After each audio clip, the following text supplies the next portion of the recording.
Welcome to Forward Progress, presented by Betfred Sportsbook here on the Hammer Betting Network. If you're in Arizona, Colorado, Iowa, Ohio, or Pennsylvania, be sure to check out Betfred Sportsbook. I often preach the value of line shopping. I think that's extremely important. Betfred is a sportsbook where you'll often find the best price in market, so make sure that it is part of your sportsbook portfolio if you are in one of those states. And thank you very much to Betfred for supporting the Hammer Betting Network and for the sponsorship. On today's show, we're talking Championship Sunday. Eagles, Niners, Chiefs, Bengals. Obviously, a lot of talking points. We will get to all of that. I will be joined by Joe Osborne. He's the host of Chasing That Paper with Vegas Insider. He's the host of Teaser Time right here on the Forward Progress channel. Eric Eager of Sumer Sports will join me. You know him from the Hammer HQ YouTube channel, where he joined me throughout the course of the regular season for Monday Night Football. And Fabian Sommer, Suma, will hop up and in as well. Professional NFL bettor based in Germany. We're going to break down all of the games. If you're watching on YouTube, I do see your comments in real time. Please join the conversation. I'll get to as many comments as I can today. If you have any questions for our guests, I will get to those as well. So definitely be part of the show today. Interact. It's of immense value for us. And again, if you do find value in this show, please hit that subscribe button on the Forward Progress YouTube channel here. You can get notifications whenever we go live. At the very least, if you like the content, hit that thumbs up button. Like the content. Extremely important for us as well. And as Breadman Burning says, one more subscriber to 800. Let's get us to 800 today, people. Let's get us higher than that if we can. Just really want to quickly check in on the market, and then I'll bring in Joe Osborne here of Vegas Insider to break down these Championship Sunday games. A bit of market movement yesterday, and for those wondering why, so Kansas City got out to a 2.5-point underdog in market yesterday. Bengals were minus 2.5 on the road.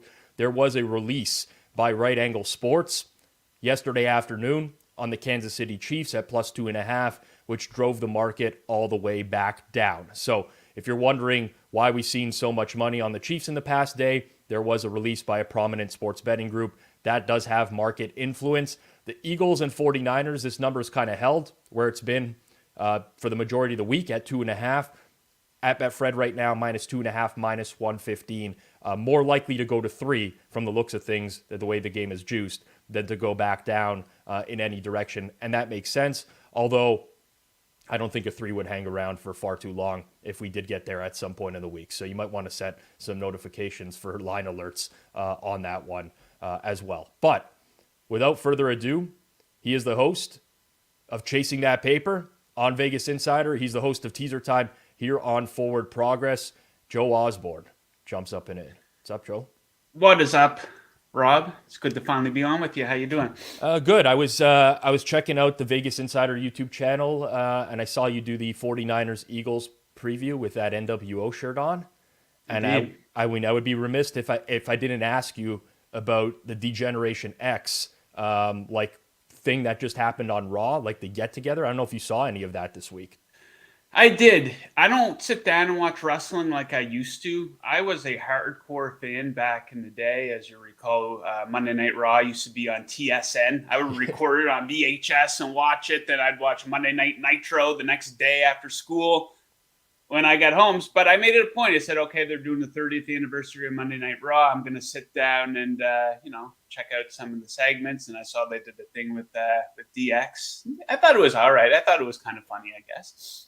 It was cool. I mean, Kurt Angle being there, I thought, like, I don't know, it just like was a throwback to my past. I don't watch wrestling anymore as well, but I grew up, like, the formation of the NWO was like a life-changing moment for me.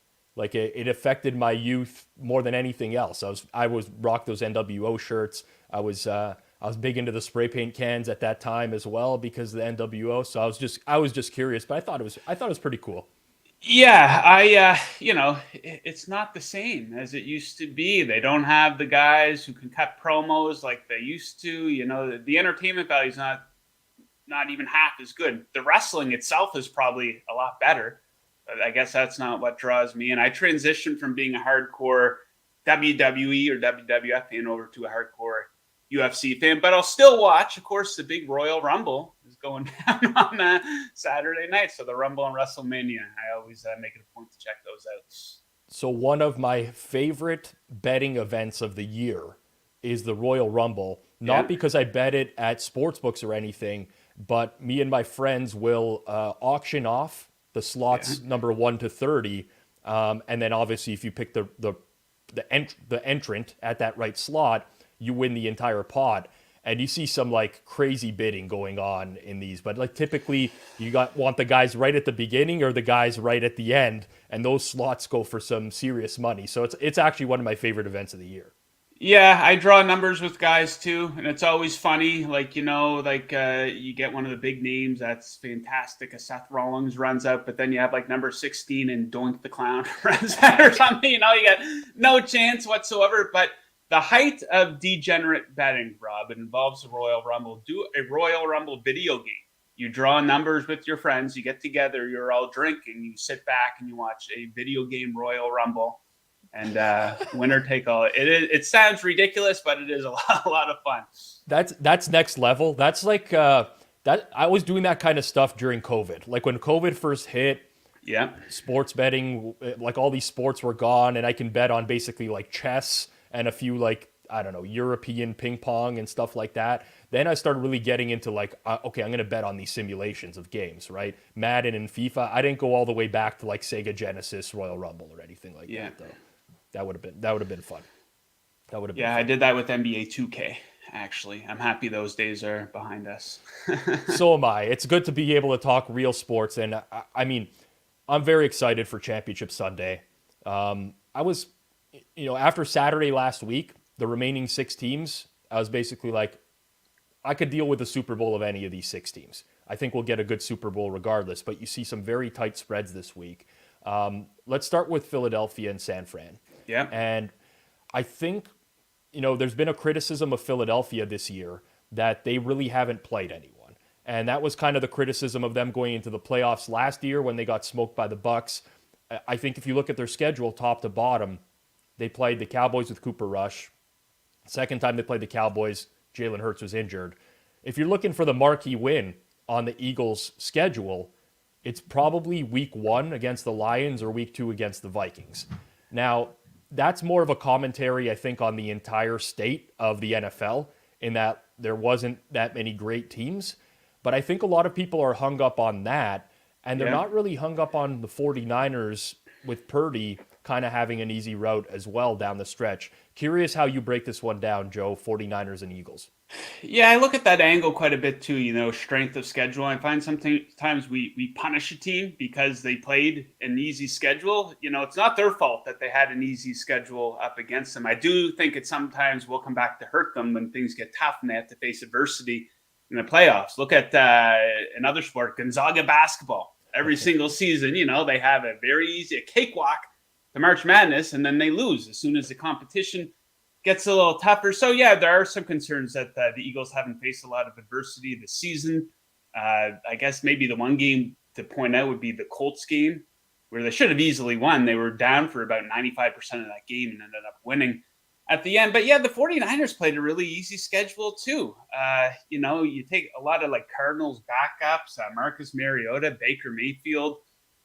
We know the situation with the Rams this season. But I don't love the bet, but I do like the Eagles to cover this spread of -2.5 for a couple different reasons. First of all, we'll take a look at Brock Purdy. He finally went up against a pretty tough defense in the Dallas Cowboys last week, and he finally looked ordinary. Maybe this guy is the next Tom Brady. I hope he isn't, because if they advance to the Super Bowl, we're only going to hear about that. It's going to be shoved down our throat for 2 straight weeks. Right? But he finally looked ordinary against a pretty tough defense. Now the stakes get even higher, and this is going to be the most uncomfortable game he'll play in up until this point of his career, going on the road. We know about the Eagles fans, if you want to bring that into it. But the Eagles defense, they led the NFL in sacks by a wide margin, also number 1 in the NFL in yards allowed per pass attempt. So I don't think Purdy's going to light it up. I could see San Francisco going with a very conservative game plan in this one. And then we take a look at that 49ers defense, who's had it really easy. They haven't faced a good offense, probably.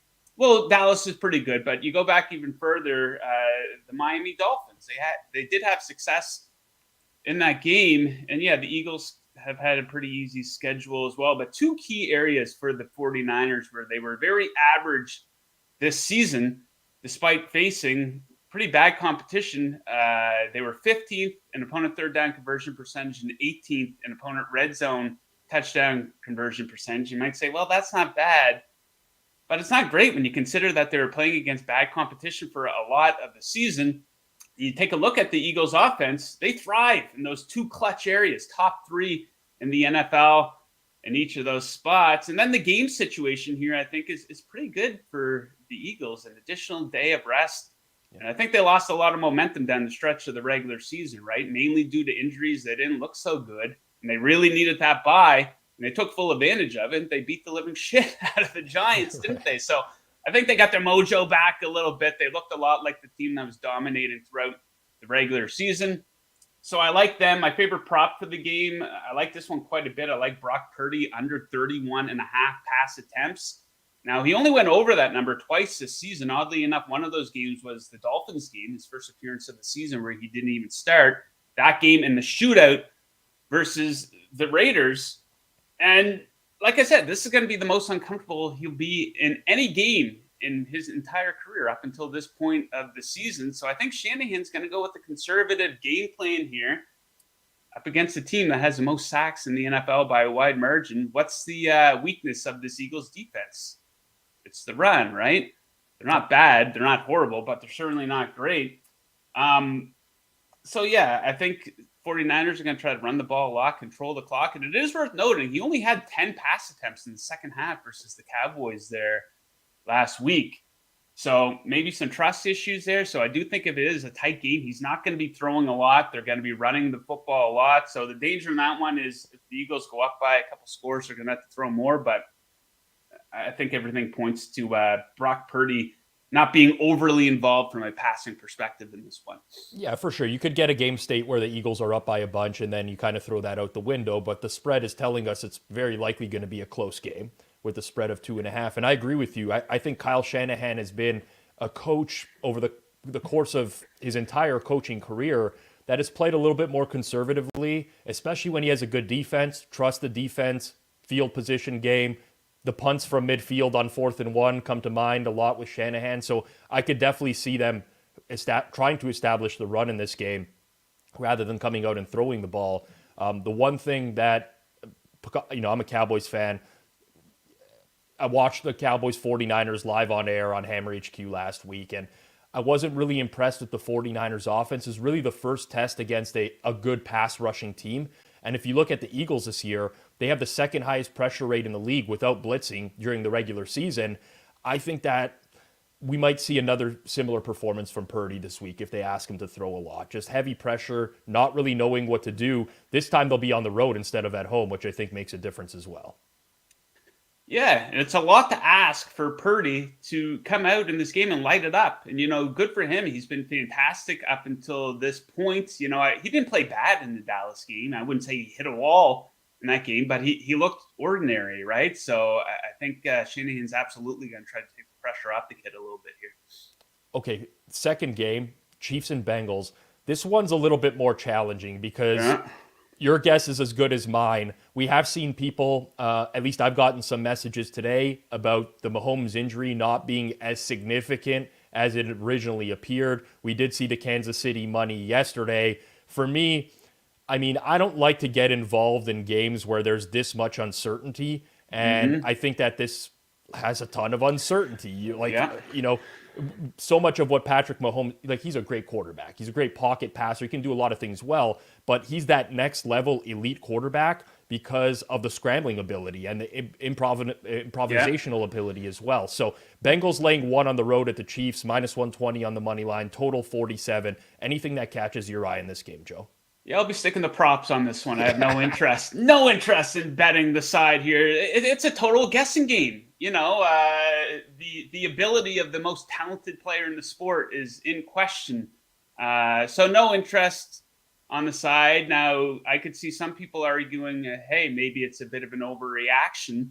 It's kind of funny that we saw quite a bit of line movement in the Bengals-Bills game, and a lot of that was based on people reacting to the injuries along the Bengals offensive line. Now, that didn't seem to matter. The Bills weren't able to take advantage of that. Now, it's kind of funny that the dialogue around this game, it's all around Patrick Mahomes, and people are kind of just sweeping that offensive line of the Bengals under the rug a little bit here. The Chiefs have a much better pass rush than the Buffalo Bills do. So I would argue they might be able to exploit that a little bit. But ultimately, we're not going to know about Patrick Mahomes until we see him step on the field on Sunday. Kansas City's not going to come out and say, yeah, he's 100%, he's good to go. And they're not going to come out and say, we're quite worried about him in this situation. Maybe it's nothing.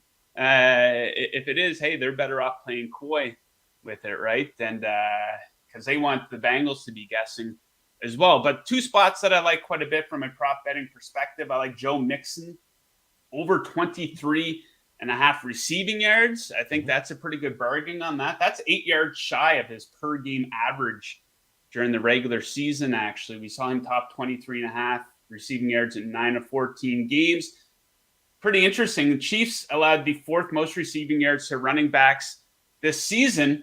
And I think there could be a need to get the ball out early here for the Bengals. Like, we know that offensive line is all beat to shit. The Chiefs have a pretty good pass rush, so I think they might be looking to get him involved in the pass game more, maybe some dump off. So I like him to go over 23.5 receiving yards. For what it's worth, he didn't play in the game against them this season, but last season he topped that number in both games. 27-40 in the playoff game. And another one here, sometimes people talk themselves out of a bet because they'll look at it and say, oh, that's a square play, so I'm not going to bet it. But it keeps hitting over and over and over again. And the bet I'm talking about here, Rob, is the Travis Kelce over on his receiving yards. It's 76.5 yards. Don't overthink this one at all, guys. They lean on their best players in the biggest games of the season. It kind of makes sense. And you take a look at his receiving yard totals in his last 7 playoff games: 98, 95, 96, 108, 133, 118, 109. So it doesn't matter who the opponent is, whether it's a good defense, a bad defense. They find a way to get this guy involved. And the Bengals, by the way, not great versus opposing tight ends this season. 24th most receiving yards allowed to tight ends. So I think Kelce is going to be heavily involved in this one, over 76.5 receiving yards. Like I said, it seems like a square bet. And I get in trouble myself. Sometimes I'll look at that and I'll say, it seems too easy. Maybe there's something to that, and you back off a little bit, but I'm not backing off that one. I like that quite a bit. I don't mind being on the square side if it's the winning side. It doesn't matter to me. I mean, I totally dismiss what other people are saying on the game or telling me, 80% of the bets are this way or whatever. At the end of the day, then, what's the point of even handicapping the games at that point, right? I mean, well, that's what happened. The Bengals, everyone looked at that line last week and they said, oh, that's a trap line and a square dog and all the terms coming out. And I call those reverse trap lines. People get trapped by thinking it's a trap, right? It's so sharp that it's dull, is what I like to say. It's the Bills were so sharp that it was actually dull. Like not a single person could convince themselves that maybe the Bengals O-line might hold up in this game, or that you need Joe Burrow to lose by a touchdown to lose your bet. How is that not an appealing bet or something that you would literally auto bet every single time? But yeah, sometimes we just look at the lines and we try to convince ourselves of certain things that just aren't there. Before I get you out of here, Joe, you're the host of Teaser Time. The one teaser leg that a lot of people are talking about now is where the lines are, is the 49ers, getting them up to 8.5, because you go through 3, you go through 7. Expectation is that it's going to be a close game. Just out of curiosity, I know you like the Eagles in the game. If you were playing teasers this week, would the 49ers plus 8.5 be something that you throw into a teaser? Yeah, absolutely. I do think that is appealing. I like the Eagles to cover, but that said, I don't think they're absolutely going to run away with this game by any means. I think San Francisco is going to have some success on the ground. I think they're going to be able to control the clock here as well. So yeah, I like San Francisco. I know the Chiefs are down to +1 at a lot of books right now. If you can get them outside of 7, the all underdog teaser, not a bad look at all. Yep.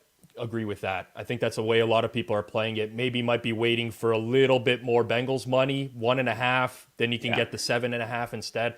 But I definitely think that's going to be a popular one, and I don't really have major argument against that one. How do you feel about Joe Burrow? I find that he's in a situation. They do this with athletes all the time. They build these guys up so much that people start to dislike them a little bit. And maybe I'm weird about this, but it's being shoved in our face how cool Joe Burrow is. Like after the game against the Bills, it's like, look at him wearing these Seinfeld jogging pants. Like, this is awesome. Like, can we calm down? Like, he's a cool dude. Like, let's pump the brakes a little bit here. There's actually like a Twitter account devoted to posting pictures of him in like his sunglasses now as well when he arrives at the game. He's a cool dude, don't get me wrong, but yeah, I agree. I mean, the issue for me, Joe, is now the comparisons of Joe Burrow to Tom Brady, which I hate Tom Brady.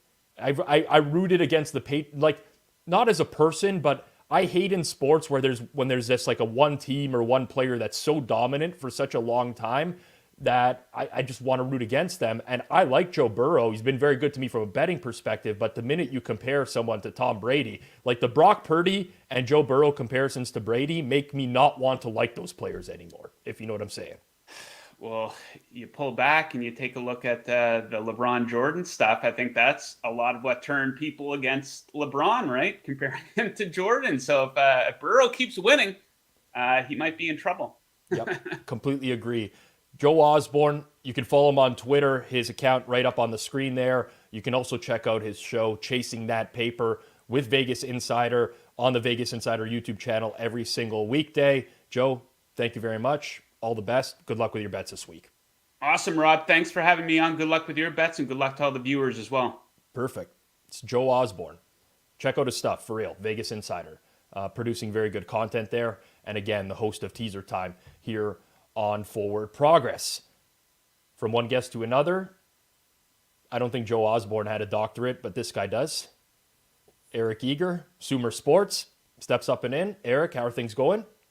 Rob, I'm good. I actually just got my tickets for the game in Arrowhead on Sunday, so that'll be fun. This one's gonna be interesting for sure. So before we get into it, then, what the people really need to know, maybe the rest of this interview is completely irrelevant, but what is Eric Eager's record when going to Arrowhead to watch the Kansas City Chiefs? Well, I tweeted this out there. I've been to 10 Chiefs games in my life. They've been favored in all of them. They are 0-5 against the spread the last 5 games I've gone, and 1-4 straight up. The last game I did go to, we broke the winless streak when they beat the Broncos by 3, but they, as you know, they were favored by double digits almost in that game. So yeah, this one's interesting. I've been to all 3 of the Bengals losses over the last 2 years. When I went to my guy with the Chiefs and I asked for tickets, I was like, "Hey, do you believe in curses?" And he goes, "No." I'm like, "Good." Well, I mean, the chat does because someone's burning their Chiefs 2.5 tickets right now. Let's start with that game and the handicap of that game. So I find this fascinating because there's only 2 games this weekend, and everyone wants to bet Championship Sunday, right? So I feel like a lot of people are talking themselves into a side on this game, where if this was just a regular Sunday in the NFL season, nobody would be interested in trying to bet a game where you have no idea what the status of the best quarterback in the league is. But here we are now with all sorts of different reports, right? Mahomes will be in crutches until Friday. Mahomes' injury is not as significant as it was originally reported. And like, it's so difficult to uncover like the truth from all of this.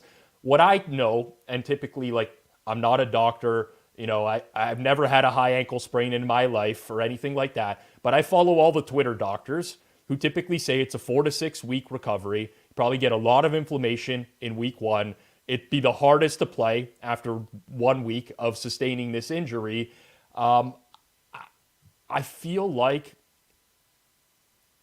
I'm not going to end up betting the Bengals, but I feel like I'm going to watch 3 plays of this game, and be like, why did I not bet on the Bengals? Like, we're talking about Ryan Tannehill had to go on IR. Every single time we've seen a high ankle sprain and a quarterback try to play with it, it hasn't worked out well. Daniel Jones was reported with a high ankle sprain earlier this year, but I think it was just a regular ankle sprain. You go back to like 2010, Ben Roethlisberger played the week after a high ankle sprain. He threw 4 interceptions against the 49ers. They lost 20-3. Curious your breakdown of this game, if you think that there's anything to even do here. And honestly, just want your opinion on like how you feel as a Chiefs fan going into it. Yeah, so I have, this means close to 0, but I have had 2 high ankle sprains before, and one took a week to recover and one took a month to recover. So like the variability just even,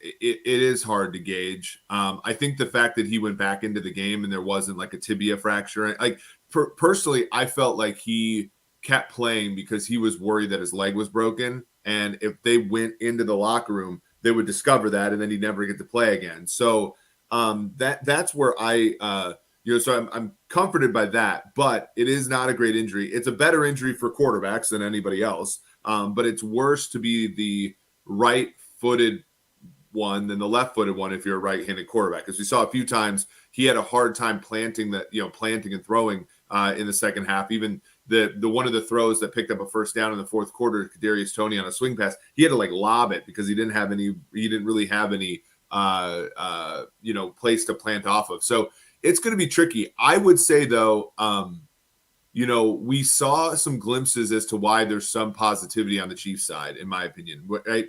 Andy Reid, we're talking about a guy that took an Alex Smith quarterback team to 11 wins, 9 wins, 11 wins, and 12 wins, and 10 wins over the 5 years that he was the coach of the Chiefs with Alex Smith at quarterback. And you saw like when he knows that there's limitations at that position, he's really good, right? And so, I think you take that. I think you take the fact that the Bengals were amazing on Sunday, but prior to that, they had started to peter off. And I've said this on our shows together. Like I felt like they were the best team in the AFC for much of the last 2 months, but there was an aspect of running out of gas that could happen, right? There's an aspect of what we saw last season with the Chiefs, and like they play super hard against Buffalo, and then they try to knock the Bengals out in the first half of last year's game, and then they run out of gas.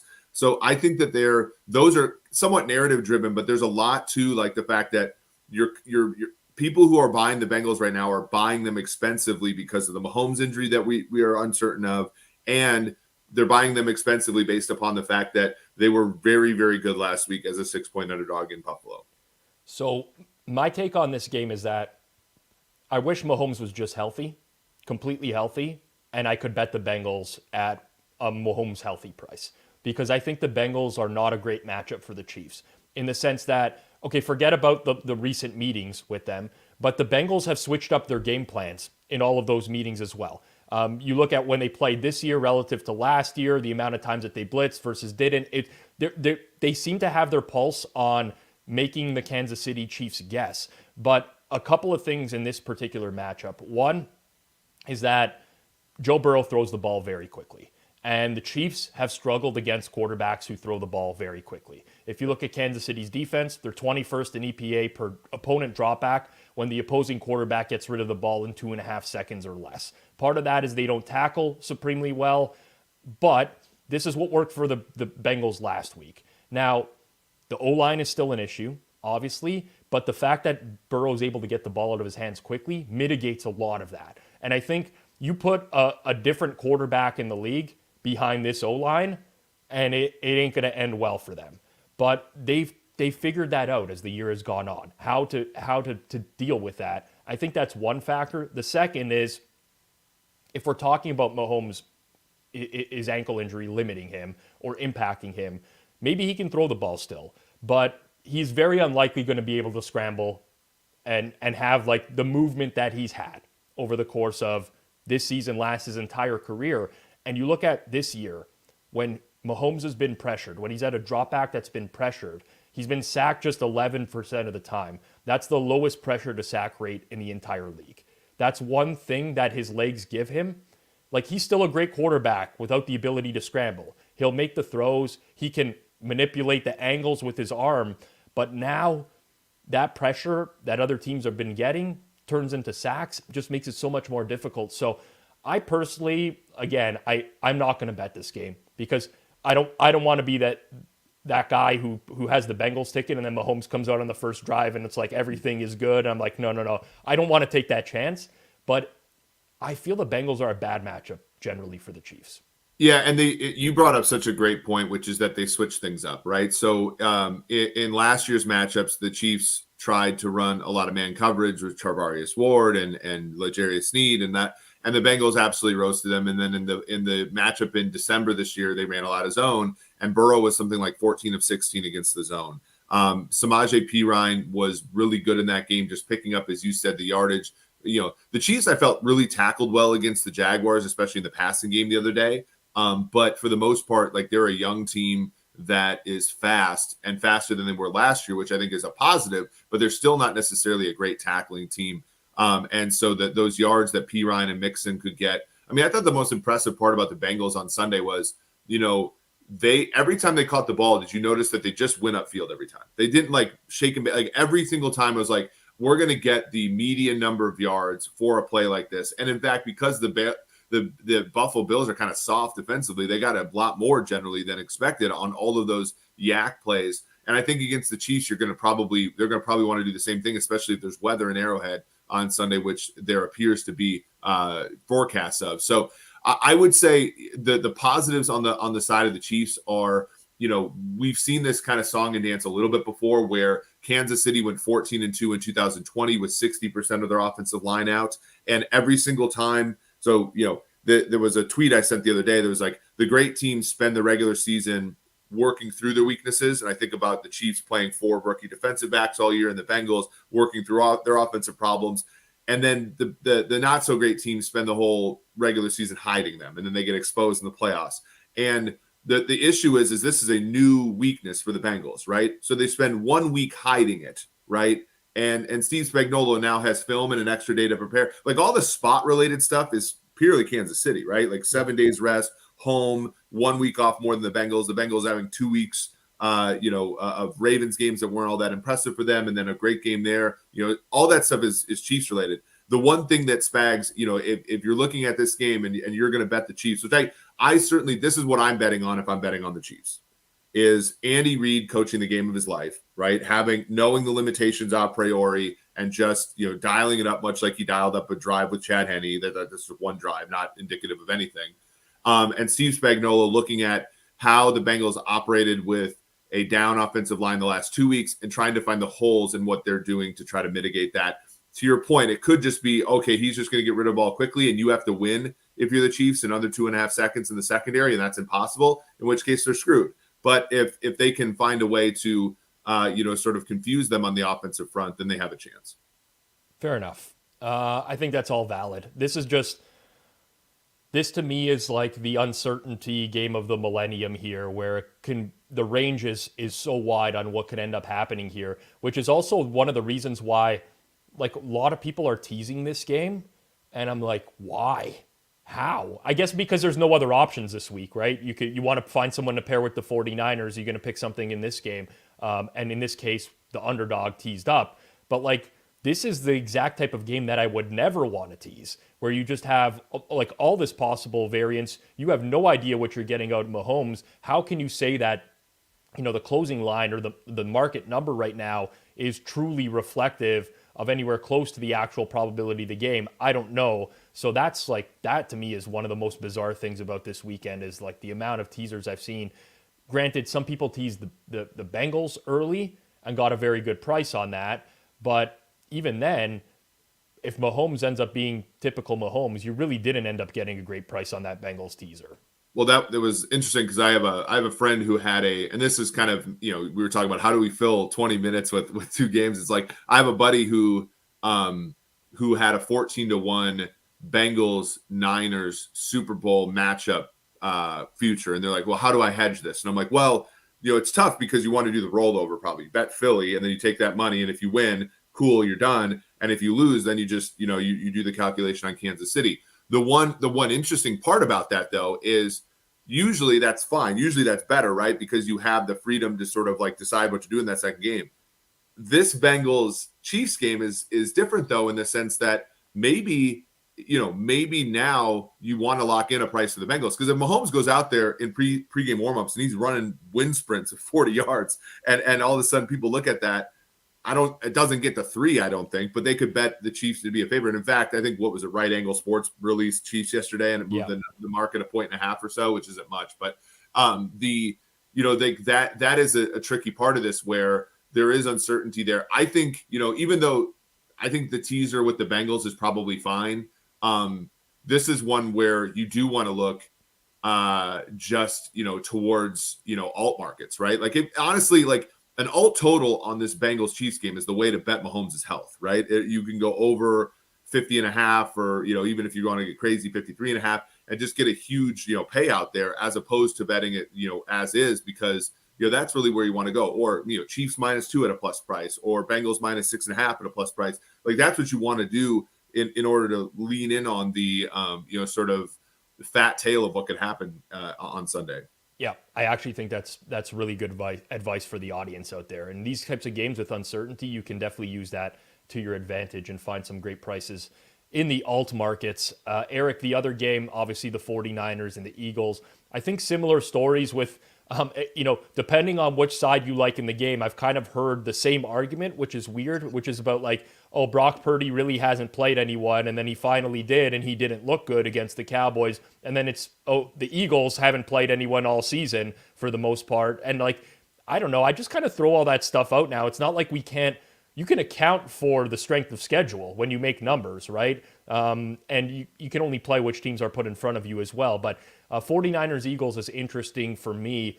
We've seen the market kind of tick towards the Eagles a little bit, -2.5, -115 now. I don't know that we'll get to 3. Maybe we do. Probably short-lived if we do. But is there any side here that stands out to you, Eagles and 49ers? Break this one down for us. Yeah, I do agree with the Eagles move a little bit, because a lot of it's interesting. Some of the questions that we had about them were answered on Saturday. Not all of them, though. I mean, and this gets to maybe my second part, which is, do you get a feeling, Rob, that more than even the average, the team that scores first in this game is going to win? Like, I feel like when you look at the 538 article that Hermsmeyer wrote, a couple months ago about Shanahan and how good he is on script, right? Versus, or just like not even relative to the rest of the league, but also relative to himself off script. We did that show with the Eagles Washington when they first lost the game, and we're saying this is the first time they've trailed in a second half of a game. So I think like the uncertainty isn't necessarily in that they haven't played anybody good. Like, as you said, we can account for that play for play. It's the uncertainty in game scripts that they've had to go with, right? Like, we have not seen that many games where the Eagles have had to throw the football from behind. And we saw the Washington one, and he didn't look particularly good. We saw the Indy one where they scored a game-winning touchdown drive against Indianapolis without the benefit of a completed pass down the stretch. And so I think that that's really the leak on the Eagles side, which I don't like. I'm willing to buy in a little bit more to Jalen Hurts than that narrative, but I think that that's the one. If you're a Niners fan, you're like, look, we're really good on script. We get a touchdown early in the game, and much like the Dallas game, it's going to be hard for them to sort of play from behind, for much of the game. I think on the other side, you're just looking at the fact that the Philadelphia Eagles, unlike most of the teams the 49ers have faced this year, just really don't have that many weaknesses defensively. And the weaknesses that they had defensively, namely how stout they are up front against the run, will probably entice Kyle Shanahan to run the football more than he probably should, which is a trap that he falls into in some of these games more frequently than he should. Well, that's sort of been, when you look at when the Eagles have struggled this year, it's been teams that have ran it down their throat. So I could see Shanahan trying to replicate that. But the one thing that I have concern about for San Francisco is they have targeted in-breaking routes at the highest rate in the NFL for each of the past 5 seasons. So PFF classifies this as in routes, right? And they run that route 46% of the time this year. And when you look at Philadelphia, they do not allow explosive gains on these in routes. The third lowest rate in the NFL. They have allowed less yak per reception on in-breaking routes. No team has allowed less in the entire league. And I think that's the quality of the Eagles' corners, their ability to tackle. And when we look at what's been very successful for the 49ers and Brock Purdy, It's getting the ball into the hands of these playmakers and kind of letting them do their thing. I don't know that this is the defense that works on. And on top of that, you got another team that just pressures the quarterback like Dallas did last week. I like the Eagles in this game, but I'm also very interested in like some alternate team total unders on San Francisco.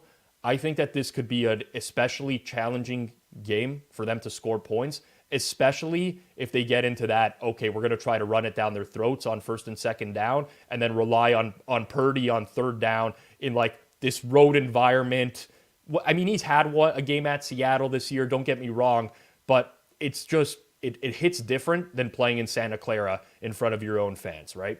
Well, and not only that, but you've seen some cracks in Purdy's armor the last couple of weeks where, what you really need, and the benefit that Jimmy Garoppolo gave to the Niners was he hit his back foot and he threw the ball. And sometimes he threw it right to the linebacker, but he called what he said what was on the prompter, right? And so I think with Purdy, you've seen, let's say if you bet Niners money line first half against Seattle 2 weeks ago, and he's driving down there and you get into field goal, you get into touchdown range, and he bails out of the pocket left 3 straight plays and doesn't get you anything, and you're settling for a long field goal.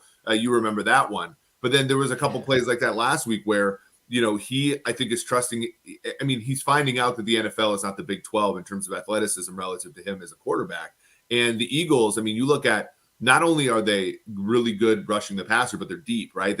These guys aren't worn out. They got Reddick, Sweat, Quinn, guys like that are all, ready to come after him. And they're going to be pretty, I think, well rested given the fact that this game is going to have a below average number of plays relative to other games. So that I think is going to all work in Purdy's disadvantage. I agree. I mean, and the other part is there's a ball hawking element to what James Bradbury and Darius Slay do that I think will hurt a rookie quarterback more than a veteran of similar power rating. We see that in the chat right now. Brock Purdy over 2.5 interceptions, 15-1.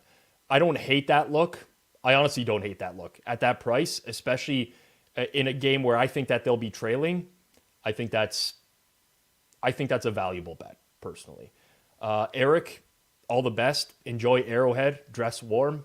As a guy in Canada who's been to a couple MLS Cups in the winter, double socks, yep. Winter boots, like. Don't mess around with the cold, my man.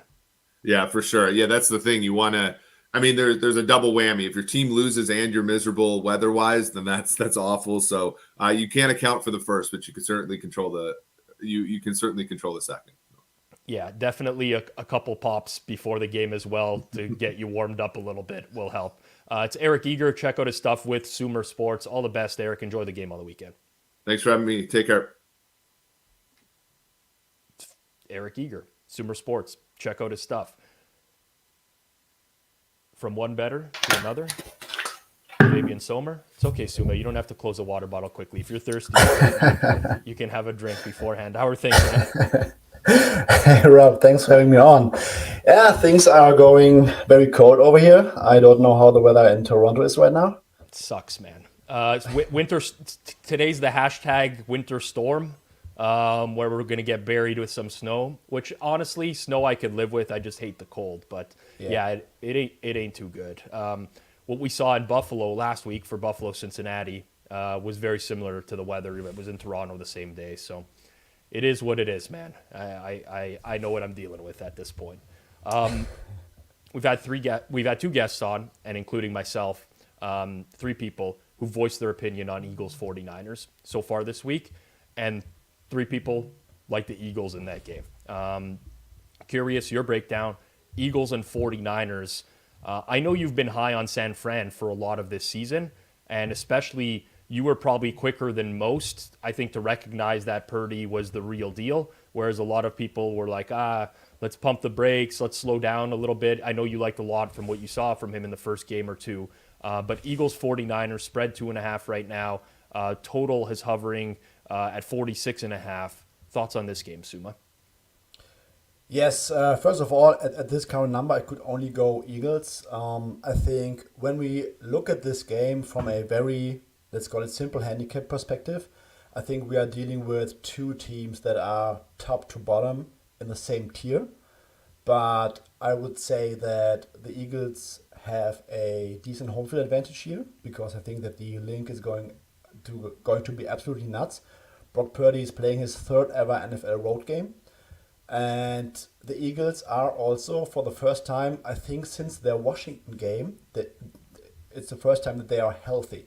Like, also, Avonte Maddox is finally at practice today, so there's a chance that we are going to get a fully healthy Eagles team that was 13-1 when Jalen Hurts went down with some injuries like Dallas Goedert, Jordan Davis, etc. Avonte Maddox was out several weeks. Chauncey Gardner-Johnson was out like 5 or 6 weeks with his kidney.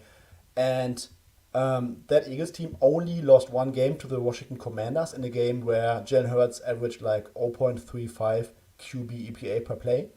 But there were like a crazy drop from AJ Brown that slipped right through his hands into the hands of a Washington defender. Chris Watkins had this deep completion that he fumbled in the opposing red zone.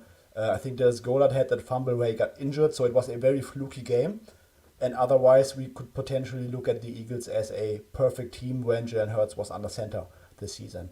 And yes, top to bottom, probably two teams in the same tier. Home field advantage for the Eagles, quarterback advantage for the Eagles, in my opinion. And I think we can make the case for both teams that both teams have played a very easy schedule overall. But when I put everything together, I would still rather give the Eagles and Jalen Hurts the benefit of the doubt than 49ers with Brock Purdy, for as good as he has been in a very tough road game against probably the best team in the league. So at the current number, I could only go to the Eagles, rooting for a great game. And I heard you talking to Eric about the middle of the field stuff. It will be very interesting, and you made a good point that the Eagles are very good at defending that stuff. I think by DVOA they rank 7th or 6th on defense on passes over the middle of the field, and that's basically Shanahan's bread and butter. I'm very curious to see how the Eagles are trying to defend that, and I think getting Avonte Maddox back along with Chauncey Gardner-Johnson will definitely be a boost for that defense against that kind of offense. Yeah, I mean, I agree with everything there. I think what's scary for me in regards to this game is the 49ers are a great team, and they're very well coached. And I personally am struggling to see like the case for San Francisco in this game. And I feel like maybe I'm missing something. I just think it's a bad matchup. I really think that, you know, the extent at which the 49ers defensive line won at the line of scrimmage against Dallas last week was probably one of the bigger factors in the entire game. And I don't think that they can do that against the Eagles O-line, which has been consistently good for the entirety of the year. I like the Eagles' ability to defend those in-breaking routes. I also look at the 49ers' numbers this year dealing with scrambling quarterbacks. They're 26th in success rate whenever they've got up against a quarterback who scrambles the ball. I just think that there's so many things that favor the Eagles in this matchup. And all I keep coming back to is, okay, Philadelphia hasn't really beaten anybody. Should I be docking them for that?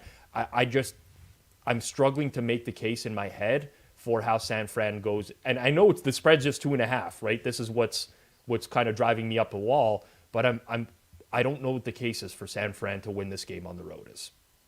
Interesting part on the scrambling quarterback stuff.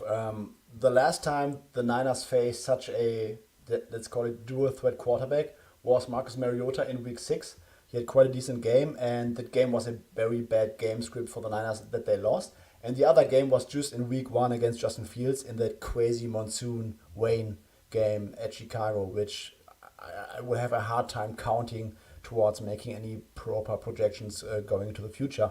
So overall, we just don't know how this 49ers front 7, despite being really good, will defend that kind of rushing game, because that's always the tricky part with efficiency metrics for run defense, because playing 11 on 11 versus 10 on 11 is a completely different matchup for the opposing offense, and defenses usually always look much worse defending the run when they play Lamar Jackson, Kyler Murray, Jalen Hurts, etc., because it's really a whole different complexity for the defense to play in. Yeah, there is a good point here. There was a lot of defensive injuries for the Niners in that Yes. game against Atlanta. This is one of the especially challenging things in handicapping the NFL. We haven't even really talked about A.J. Brown and Devontae Smith against Charvarius Ward and Diamador Lenoir on the outside either, which I think is just like another advantage that the Eagles have here. You know, we saw Jared Stidham with a very good wide receivers in that game break down the 49ers defense. So obviously this is the NFL. I could definitely be wrong on this. San Fran is a very well-built team with a very good coach, and they might come out with a game plan here that's able to mitigate a lot of the strengths. But I do see this as being a favorable matchup for the Eagles. In the other matchup, I see it being a favorable matchup for the Bengals, aside from the Patrick Mahomes stuff. I like the way that the Bengals match up with the Chiefs overall, but now you add in this uncertainty of Mahomes and like Patrick Mahomes being an underdog at home, and nobody has any idea what the health of this guy is going to be. At least I don't. People I know in the community do not. Right Angle Sports with the release on the Chiefs yesterday, maybe there's some insight there into them thinking that Mahomes is going to be a little bit better off than people are making on. But I don't know, Suma. It's like with what we know about high ankle sprains, playing 1 week after the fact, it's just incredibly challenging for me to make a case for Kansas City in this game. I think there's just so much uncertainty going on here. Yes, absolutely agree. I think the best case scenario based on that injury and based on what we know at this point would probably be that we see a Patrick Mahomes performance that mirrors the one of the second half against the Jaguars, where he is mostly in the pocket, will have problems stemming his right foot, and will probably be completely immobile when it comes to scrambling and making plays out of the pocket. And I think, yes, if there's one quarterback who can still play the style of offense from the pocket and making off-platform throws, it's probably Patrick Mahomes. But then again, he's also the guy with the, I think, absolute most passes outside of the pocket.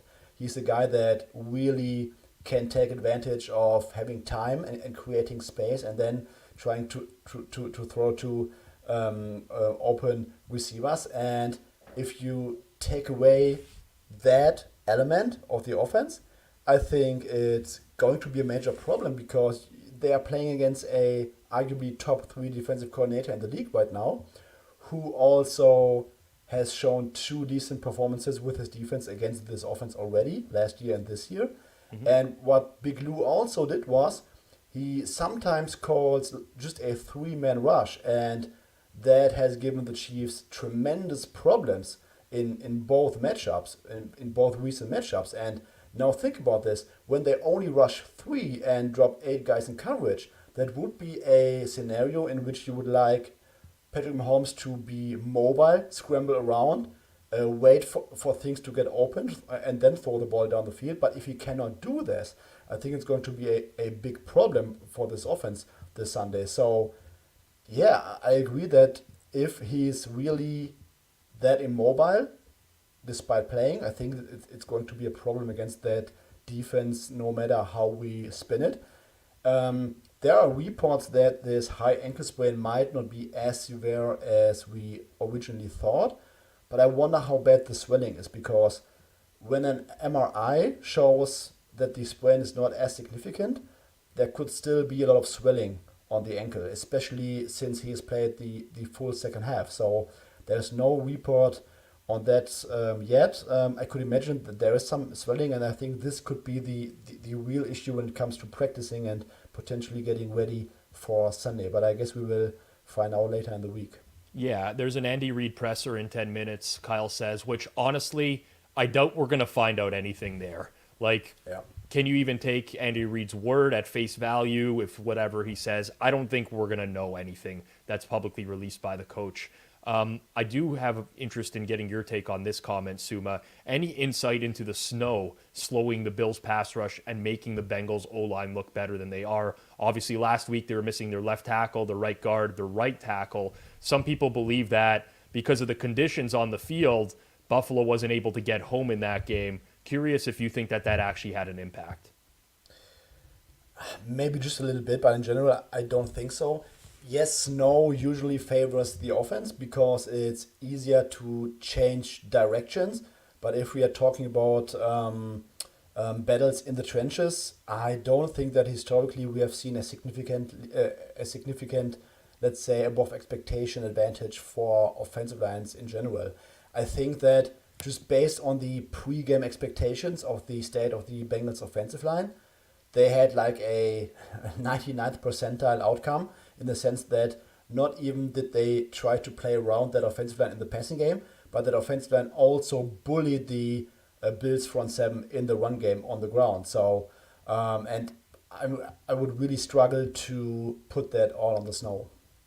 I want to get your thoughts on one outright before I let you go here, because I was looking around through Betfred before we came on the show, and I think it's pertinent or applicable here because of the way that we both see the games this week, which is Philadelphia most likely to win and Cincinnati most likely to win. So if we look at the market on the most playoff rushing yards this year, Christian McCaffrey is plus 125 in this market right now. He leads Joe Mixon by 10 rushing yards going into this week, and Joe Mixon is at plus 250. I feel like Mixon is pretty valuable bet. I mean, you'd really have to go down the list to Miles Sanders. He's 64 rushing yards behind. Pacheco is 59 rushing yards behind. But I think there's a scenario here where the 49ers lose and McCaffrey's just dead for next week. Or you could also get the scenario where both the 49ers and Bengals win and Joe Mixon is still live next week as well. I know not the great, like the Bengals aren't the best rushing team, but the likelihood, I think, of them playing two games versus the 49ers and no one else really being in the mix. Curious to get your thoughts on that in terms of the plus 250 price on Joe Mixon. Yeah, that's interesting because I also think that the 49ers, despite the media narrative about Christian McCaffrey, they are not really that efficient running the ball. I mean, what's got them here, and I appreciate that Greg Olsen mentioned it on the Fox broadcast last Sunday. What's got them up to this point was really the passing game, and even this playoffs against the Seahawks and the Dallas Cowboys, they've produced a negative 1.7 total EPA on the ground. So that rushing attack is not all that efficient, and we are talking about them going on the road against the best team in the league and against a incredible offense. So there's also the chance that they are going into a negative game script where McCaffrey might not see as many rushes to start with. And if they don't reach the Super Bowl, I mean, yes, I would guess that Joe Mixon's live. But I also think that Sanders is not the worst price on the planet because there's absolutely a scenario which the Eagles run the ball very well on the Niners because of their dual threat run game, and defense is not highly predictive. So I could see a scenario in which the 49ers, despite having so much quality on defense, will struggle to defend the run. And Miles Sanders, if they reach the Super Bowl, they might also have a decent rushing matchup in the Super Bowl against the Bengals or the Chiefs. Andy Reid said full in walkthrough this morning for Patrick Mahomes, and he will be a full participant in regular practice this afternoon too. Crazy. So we're probably going to have some tape, which is going to make this even more interesting now because everyone's going to be able to decipher or try to decipher what they see from Mahomes in practice today. Joel asked a good question here. Since the Bengals won't need a spy on Mahomes, do they drop another player in coverage, or do you think they blitz more frequently? Very interesting question. I think that Big Lou will time up a few blitzes, but I also think that they might use their three-man rush even more when they assume that Mahomes will not be able to scramble around as he usually does.